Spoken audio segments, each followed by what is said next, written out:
Jealousy is bad. Jealousy is like giving someone else poison. Giving yourself poison. I'm sorry. Let me say it again. I had it written down nice here. Jealousy is like giving yourself poison and expecting someone else to die. It's a pretty good saying. I've always lived like that because I, by nature, growing up, was a jealous person. If anybody was talking to any of the young ladies, I had to snoop. I had to see. I had to go suffer in silence.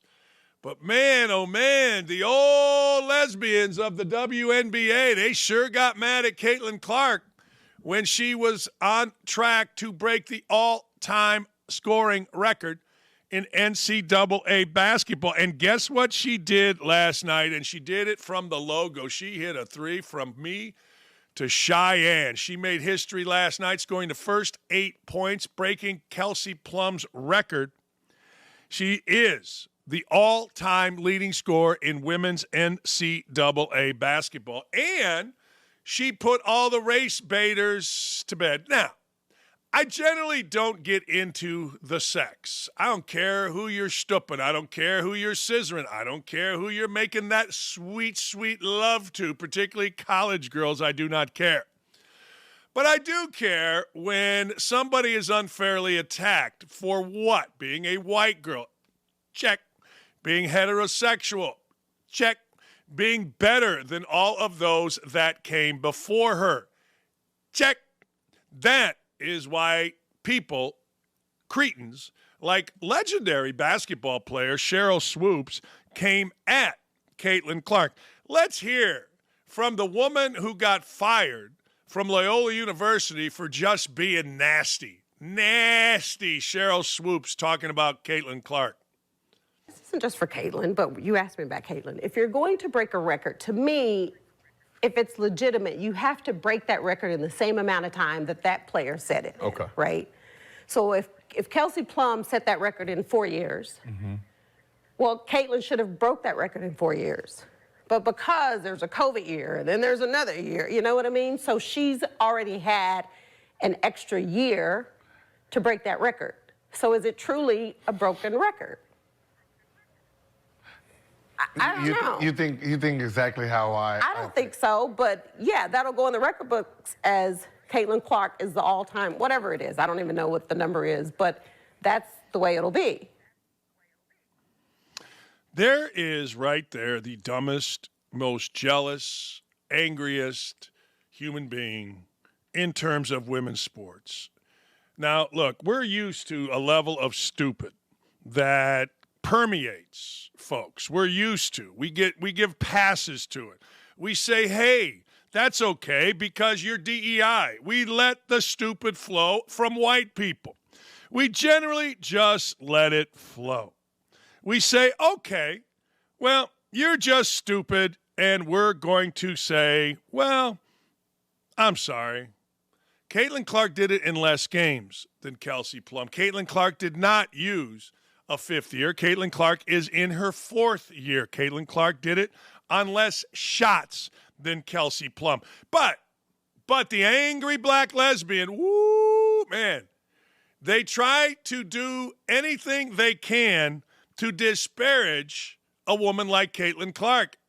Even if Caitlin Clark were black and heterosexual, woo, the angry lesbians would be out in force.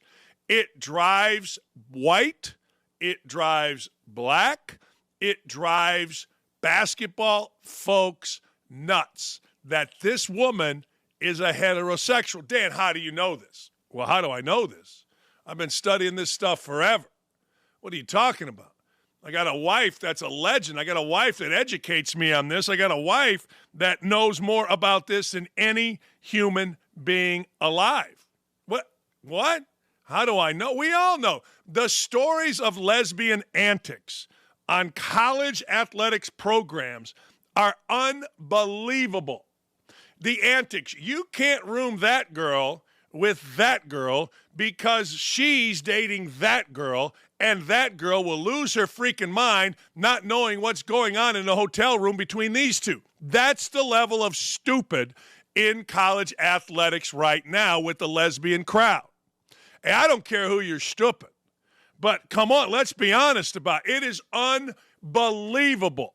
The stories. Kurt Miller, legendary coach of the Indiana Hoosiers, Bowling Green. He is now with the LA Sparks. Storms into my office when he was at Bowling Green. And he has a lisp, and he knows it, and he made fun of it with me, but he's screaming. His two best players won't practice because their lesbian relationship broke up and they're not speaking. My wife got the job at Syracuse from Bowling Green. Why? Because the previous coach got fired because she, the head coach, was having a lesbian relationship with the shortstop. This is what's going on. This is the background on why people like Cheryl Swoops and others of these angry freaking lesbians don't like what's going on here, because this has always been their little niche. And everybody has just turned a blind eye to it. Wait a second now. Biggest star in the game isn't one of them. Biggest star of the game is dating Connor McCaffrey, son of Fran McCaffrey. What? We can't have this. This has been our own private little party. People might expose what's actually going on in college athletic programs. My neighbor quit Penn because she's like, I just couldn't handle. I come home, my roommate is in bed with my teammate, and I'm like, this isn't who I am. Godspeed to everybody. I don't care, but don't be nasty, because there's a lot more people being nasty. But here's the thing. The world stood up. Yeah, they did. The world stood up and said, Cheryl Swoops, shut up. So Cheryl Swoops, you got to look at Cheryl Swoops. She was a really good player, but nasty. Look at what she was involved with at Loyola of Chicago as a coach when they just had to get her out because nasty. I can't even go into all the nasty of Cheryl Swoops. Fascinating. I got a friend who was with that program. It's like, I never seen nothing like this idiot. So what does Cheryl Swoops do? Well, Cheryl Swoops has to run and hide. Her Twitter is now protected because why? We've had enough, man.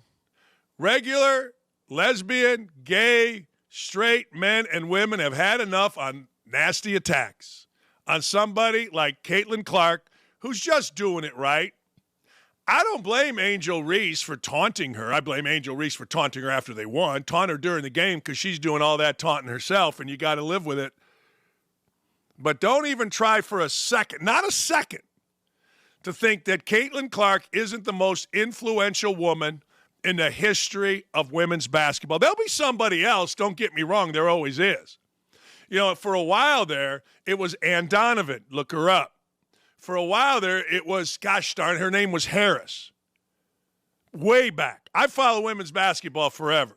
I could be sort of a historian on women's basketball, even though I'm forgetting the name of Harris. I'm telling you, Old Dominion ran the roost in college basketball with Ann Donovan forever. Then it was then it was Ann Myers. And a DEI hire here, Ann Myers, got brought into the Pacers basketball training camp as a publicity stunt. Everybody took it easy on her because, come on.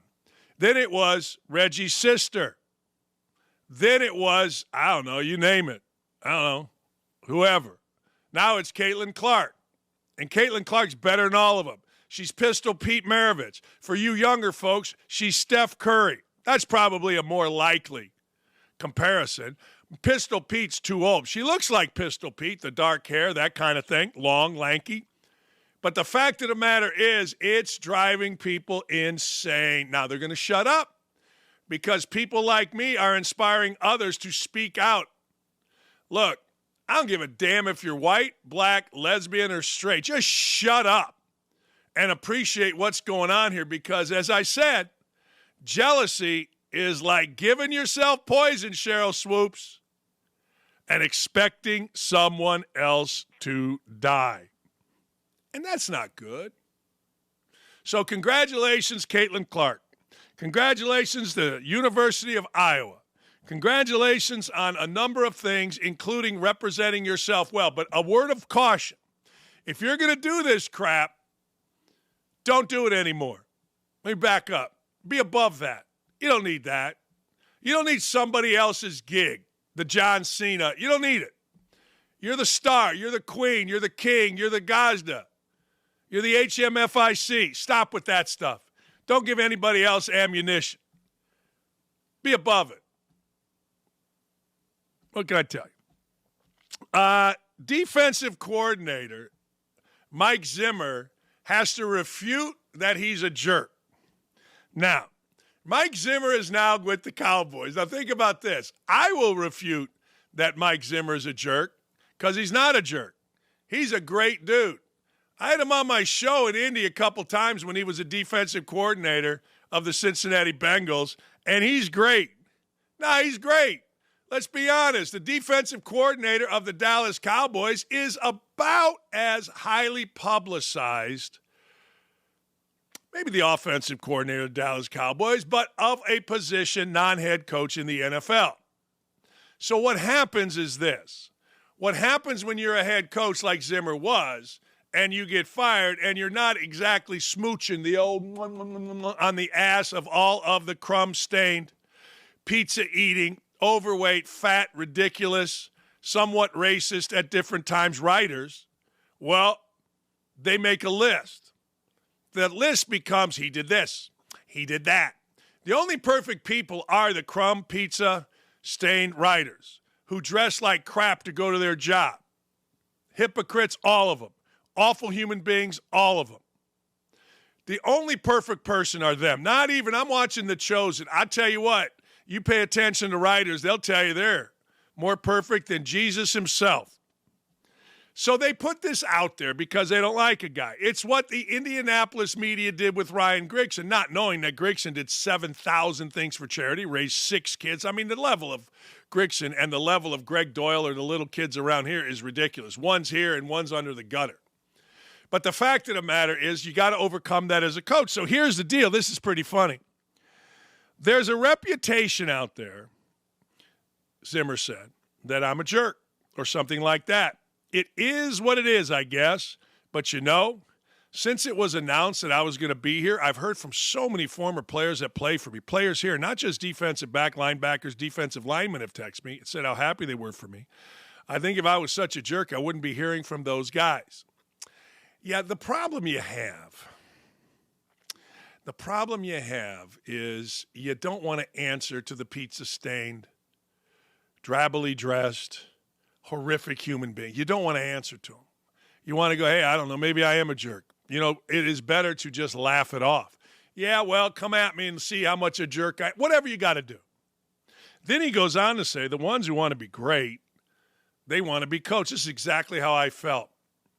There's a lot more social media. There's a lot more of the outside stuff going on.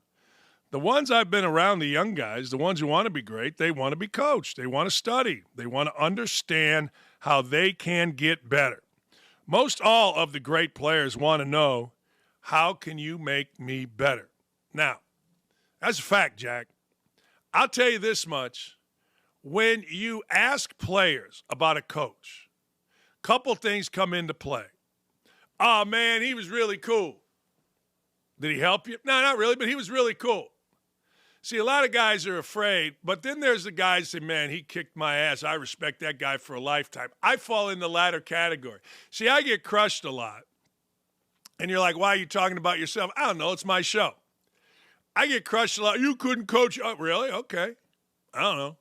All I know is won a lot of games with a lot of players out. And the players that coach me are putting pictures on Twitter, me hugging them, calling me up the other day, Lenny Matella to go to dinner. I don't know. But if some crumb-stained, ridiculous, I was going to say a bad word, adulterous media guy don't like you, well, then you're a bad guy. Don't answer to him. Don't let me answer. I answer to him because when I lose respect, I just can't stop. It's in my DNA.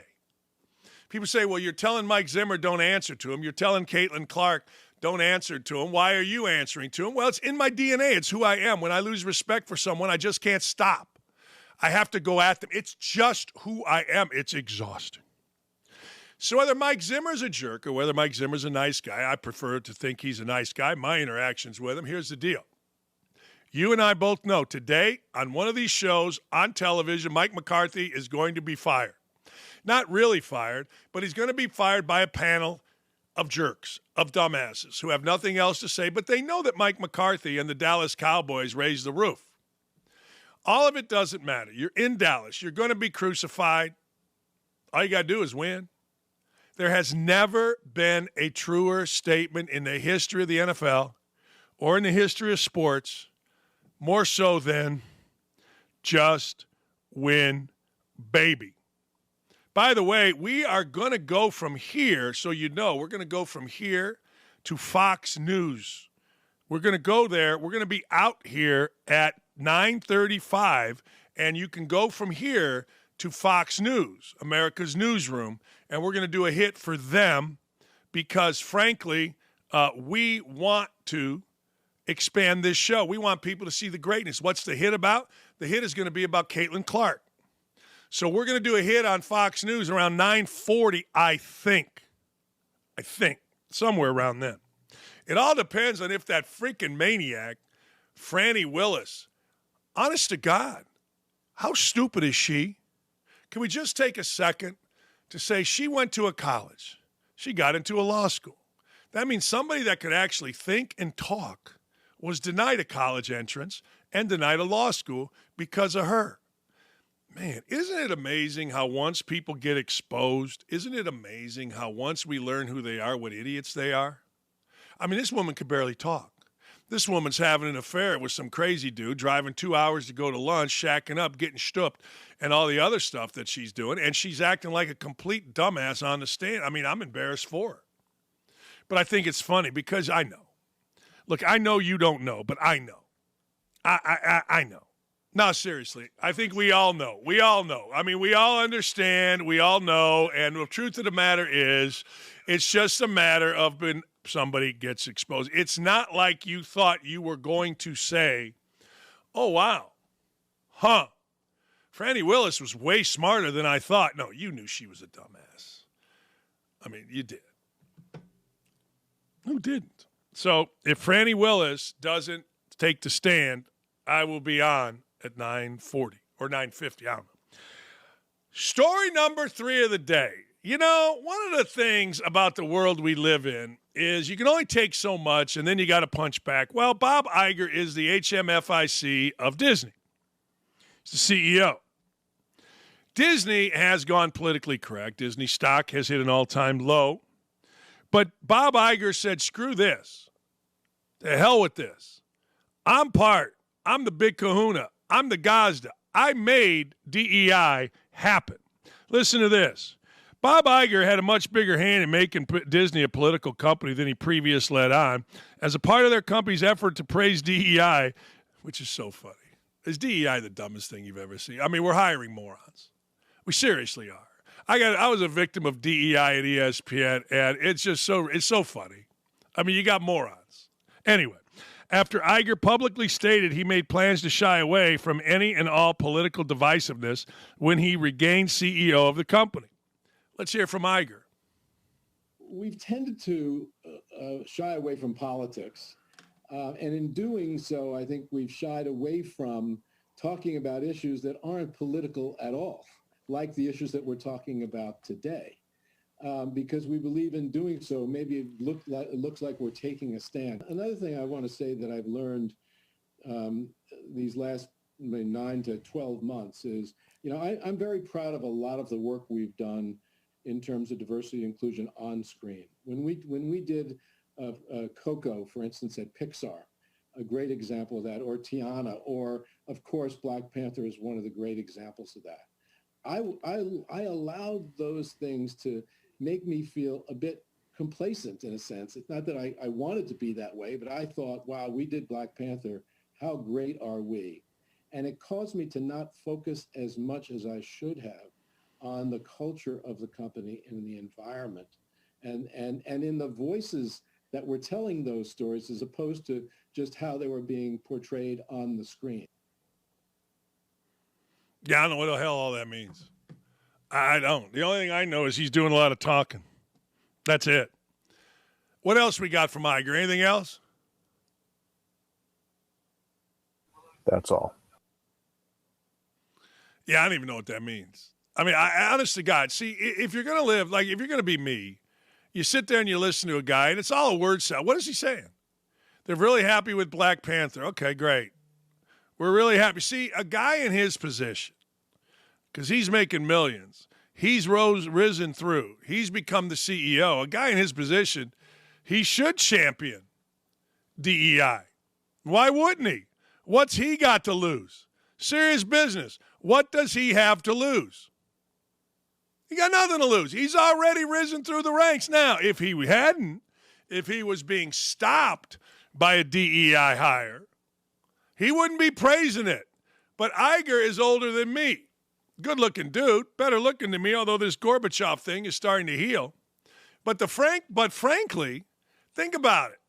You think all these white dudes that stand up and puff their chest and go, DEI forever. Look what we did with Black Panther. We're going to have a black James Bond.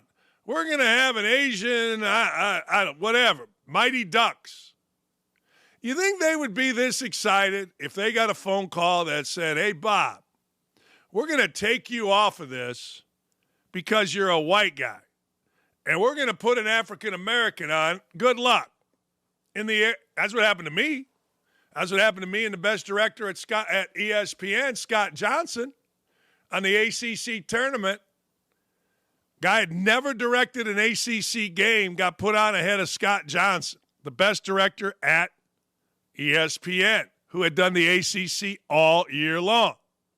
So you think Bob Iger or any of these pounding their chest executives would be out there going, oh, DEI forever, if they had been stymied in their career by an undeserving person taking their position? I don't think so. That's why I get a kick out of all of it. Nothing worse than the pandering white dude. The pandering white dude is special to me. Iger's made his money. Iger's weaved through. See, right now, here's the deal. You're really good at your job. You establish something, and then there's a wall. But that wall has certain cracks in it. And you got to try to get through the DEI mess. You got to navigate. The guy who's done it better than anybody, and I don't understand it, is Kirk Herbstreit. Kirk Herbstreit has navigated. Kirk Herbstreit has gotten through. Kirk Herbstreit is like, wow. McAfee navigated it because he went out on his own and got really popular and said, I don't care what you think. This is what I'm doing. McAfee was with Barstool. McAfee was with CBS Sports. McAfee was everywhere. And he said, screw this. I'm going here. I'm doing that. So he didn't have to navigate. It's his company. People came to him. But Herbstreit's interesting. He's fascinating because he is getting to the age. Like, all you got to do is look at Game Day, College Game Day, the basketball version. They got two sisters on there. What? Neither of whom add anything. But they got Jay Will, who's been great, Seth, who's fantastic, Willis, who's great, Reese, but they had to add some girl named Andrea Carter. Why? I don't know. And then they got the shaved head girl. Why? I don't know. So I tried to listen to them. They made no sense. But that's okay. But imagine if these white dudes who pat themselves on the back, like Bob Iger, had to weenie their way through that. Yeah, they'd be a lot less excited about DEI if their career got stalled, because guys like Iger, man, those dudes, well, they've got ambition. They've got ego, and they got drive. Hey, man, sorry, Bob. We would like to promote you for this vice president of Disney, but we're going to hire a DEI. I think Bob Iger would have a different perspective. But it's easy for Whitey to get up there and thump his chest. 70 years old, you came through when you didn't have this. It's easy. It's full of shit, too. But that's okay. That's the world we live in. Let's go.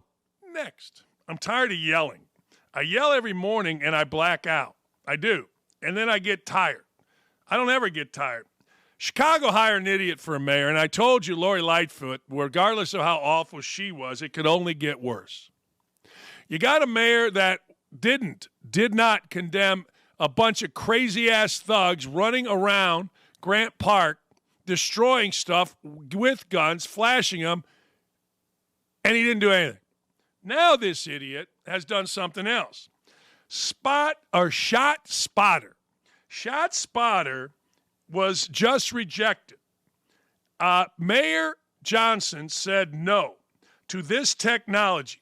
It's a gunshot detection system that helps find shooters. Now, nobody has a bigger shooter problem than Chicago. Nobody.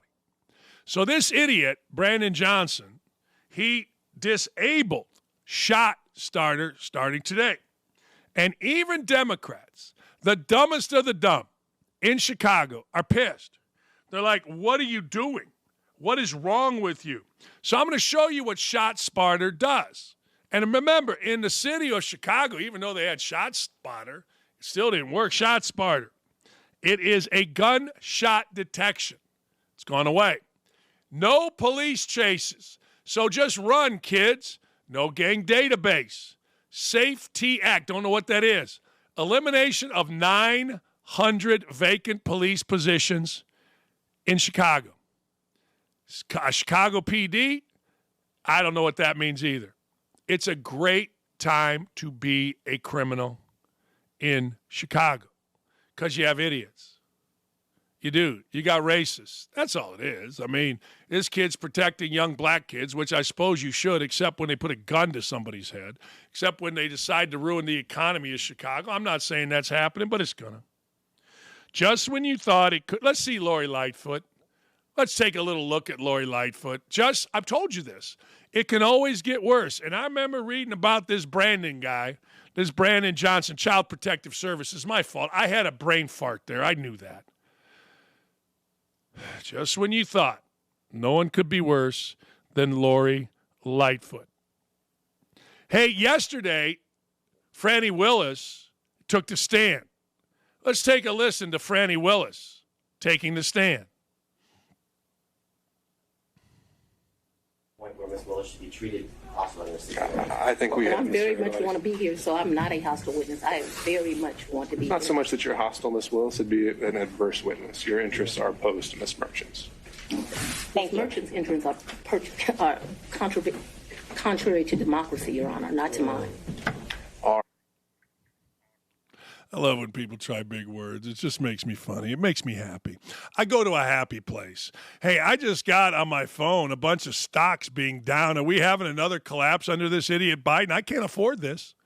I cannot afford this. I do not want this. Why do I not want this? Because I'm going to live off retirement income at some point. But Fani Willis is an idiot. There is a report that she wore her dress backwards. I don't know whether she did or not. Maybe it was one of those new kids on the block thing.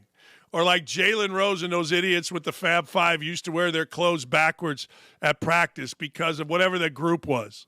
Yeah, good for her if she did it. Yay, make a statement.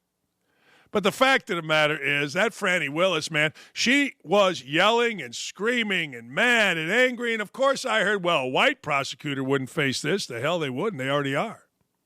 Look, if you're a dummy and you can't figure out why you are prosecuting the president, you can't figure out I shouldn't give my boyfriend hundreds of thousands of dollars and take him on the road and stoop him using money from my campaign, then maybe you shouldn't be a prosecutor. I'm just saying. Yeah, we're going down, baby. Come on. Get him out of here. Get Biden's ass out. You get real-time stock quotes, too. DraftKings down, DoorDash down. Come on. Down $1,200 today already. I don't even look. It's one of my favorite stories, NBA idiots. Isaiah Stewart is an NBA idiot. And Isaiah Stewart, because this is what's happening in the NBA. We got 12-year-olds. Lee and I are going to go downtown after my afternoon show, and we're going to walk around the All-Star game. We're going to try not to get hit by a flying STD. We're going to try not to get hit by two people, a hoochie mama having sex on the floor, somebody with a heavy thigh tattoo spreading her legs, trying to get pregnant by some NBA walk-on. We're going to try not to get hit by that. We're going to be ducking. But that's what my NBA friend, I got a couple friends that are in the NBA, and they're like, Dad, you can't even imagine the stupidity. And somebody's going to write a book on that hotel during the lockout. It's going to be unbelievable. But anyway, Isaiah Stewart was arrested, sort of, for punching Phoenix Suns' Drew Eubanks in a parking garage before their game. Stewart, who was already listed as out for the game due to an ankle, was arrested for assault and issued a citation before being released. The NBA is supposed to review footage.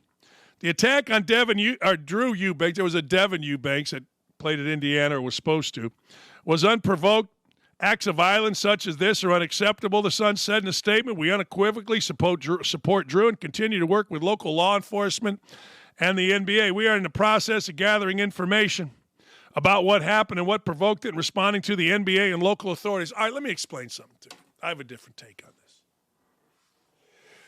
World would be a better place if people got punched in the face. I'm not saying shot.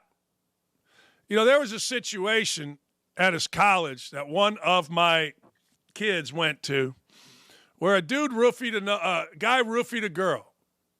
Guy roofies a girl. The guys that are friends of the girl see the girl. She's out, cope, whatever. They find the guy that roofed it, and one of them punches him in the face. Kid's face gets smashed in. Guy that punched him's doing 3 years in federal prison. It's unbelievable. Sometimes you just need a good punch in the face. If I'm the NBA, I'm like, hey, you two idiots. I don't need video. What's this about? Well, okay. Should he have punched you? No. Should you have punched him? Yeah, good. See ya. I'm not suspending. Sometimes you need a good punch in the face, and I know that goes against everything we stand for, but here's the deal. I don't care about video. I don't care about footage. Now, Isaiah Stewart is completely insane. Now, you got to understand, this is video of him going after LeBron, and he's tearing through referees, coaches, everything else. He's completely out of his mind. He's a menace. But that's okay. Maybe this Drew Eubanks needed a punch in the face. A guy, I don't know, is inappropriate with your wife or daughter, you should be able to punch him in the face. I know that's not politically correct. I know that's 1950s, 60s, 70s, but nobody should go to jail for punching somebody that roofied somebody in a bar, for retaliating and punching him in the face. Now, I don't know what happened between these two clowns. They're clowns. They're NBA clowns. So something stupid surely had to happen. I mean, it used to be the NBA had adults. It used to be guy went 3 years in college and went to the NBA, so you got a little bit of an adult. Now you got idiots. I say don't even worry about it. I say the NBA, don't even sweat it. Dude wants to punch another dude in the face. Why'd you do it? Here's why. Why'd he do it? Here's why. See you. Go beat the hell out of each other. What do I care? That's what I would do. But I know you can't do that because in our modern world, you never put hands on another man. Shut up. Super Bowl, whatever it was, set a viewing record for females. Are you surprised? You know the answer to this. It is Taylor Swift. Staggering 58.8 million women tuned in to watch the Kansas City Chiefs win the Super Bowl, according to the New York Post. That's the highest number of women to ever watch the Super Bowl, 9% increase from the female audience last year. In total, 47.5% of viewers for the Super Bowl, another record, women. The league isn't gaining ground with female viewers. It is knocking down the door. I am here for it. I am here. I'm all for it. Are you kidding me?